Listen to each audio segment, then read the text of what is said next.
नमस्कार, मी संजय बोकरे. आपण पाहताय जनप्रवास लाईव्ह. आज विषय आहे अजितदादा. उपमुख्यमंत्री अजितदादा पवार शांत का?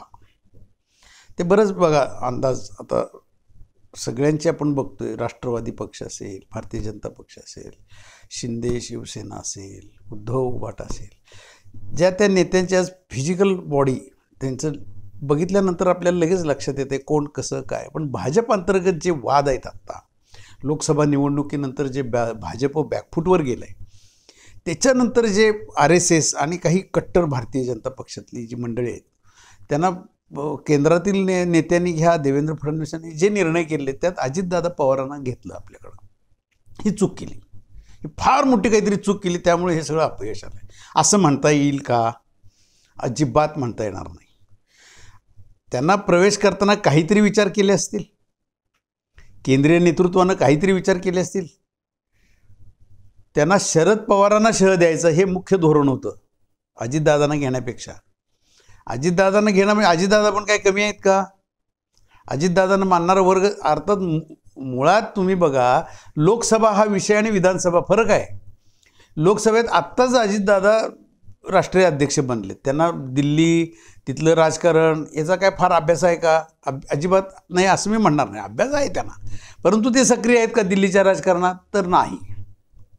अशा वेळेला लोकसभेला बॅकफूटवर गेले अजितदादा गेले, पण त्यांना विधानसभेमध्ये त्यांनी आजपर्यंत काम केले. उपमुख्यमंत्री म्हणून 5 वेळा उपमुख्यमंत्री आहेत, अर्थ खातं सांभाळले त्यांनी, विविध खाती सांभाळलीत. पण त्यांनी जी कामं केलीत ती नाकारता येतील का? आज बारामतीमध्ये सुद्धा आता ठीक आहे सुप्रिया सुळे खासदार झाल्या, परंतु विधानसभेला हे विषय येणारच आहे. विधानसभेला ते आता लोकसभेला आम्ही सुप्रिया सुळे तर विधानसभेला अजितदादा असं सुद्धा बारामतीकर म्हणतील. काही सांगता येत नाही आणि तसंच होईल. कारण अजितदादांनी कामं केली ती विधानसभा राज्यापुरतं मर्यादित सगळं क्षेत्र त्यांचं. अशा वेळेला तुम्ही लोकसभेवरनं आत्ता नाही अजितदादा आल्यामुळं भाजप बॅकफूटवर, अजिबात नाही. भारतीय जनता पक्षाची पण काही धोरणं चुकली असतील, त्याचं आत्मचिंतन त्यांनी जरूर करावं. परंतु अजितदादांच्या बाबतीत आज विश्लेषण करताना एवढंच म्हणता येईल, ही वादळापूर्वीची शांतता. ते का गप्प बसलेत? लगेच आत्ता बोलून तोडतील का? ठीक आहे, आत्ता थोडं बॅकफूटवर जसं भाजप आहे तसं अजितदादा पण आहेत, टीका सहन करतायत ते. परंतु ते सक्षम नाही आहेत का? तर सक्षम आहेत. ते पूर्ण सक्षम आहेत आणि त्यांचं पण काहीतरी राजकारण नक्की शिजत असणार आहे. राष्ट्रवादी अजितदादांच्या गटामध्ये नक्की काहीतरी चाललेलं आहे आणि भारतीय जनता पक्षातली जी काही ठराविक कोल्हेगुई चालली आहे त्यांना विधानसभेच्या निवडणुकीनंतर उत्तर कसं द्यायचं ही सुद्धा चर्चा चालू आहे. म्हणजे अजितदादांच्या जरी 35, 40, 30, 25 जरी सीटा आल्या, अगदी 20 जरी आल्या, तरी नंतर निर्णायक त्यांच्याकडंच गणित जाणार आहे. मग कुणाला त्यावेळेला पाठिंबा द्यायचा? महायुती म्हणून एकत्र राहायचं का नाही राहायचं? मग हे त्यावेळेला ठरवतं. जसं 105 आत्ता आमदार आहेत भारतीय जनता पक्षाचे. काय अवस्था आहे? मुख्यमंत्री पद मिळालं तुम्हाला, छोट्या छोट्या पक्षांनाच तुम्हाला द्यायची पाळी आली ना. एकनाथ शिंदेनाच मुख्यमंत्री करायची वेळ आली तुम्हाला.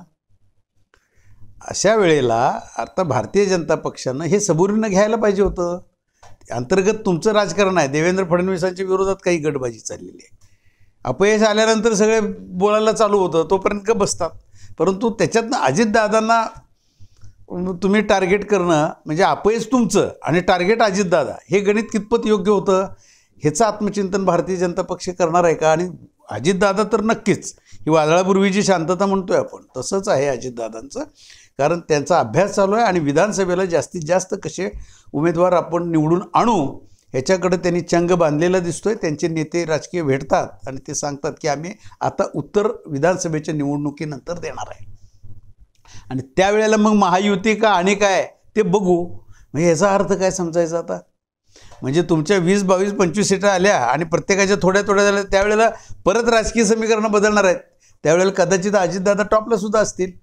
मग हे भाजपची जी आता आरडाओरड करणारी मंडळी काय करणार आहेत? हा सुद्धा विषय चर्चेचा अतिशय चांगला होणार आहे नंतरच्या काळामध्ये. आत्ता राजकारण मात्र अंतर्गत सगळं आत्मचिंतन आणि सगळ्या गोष्टी चालू आहेत.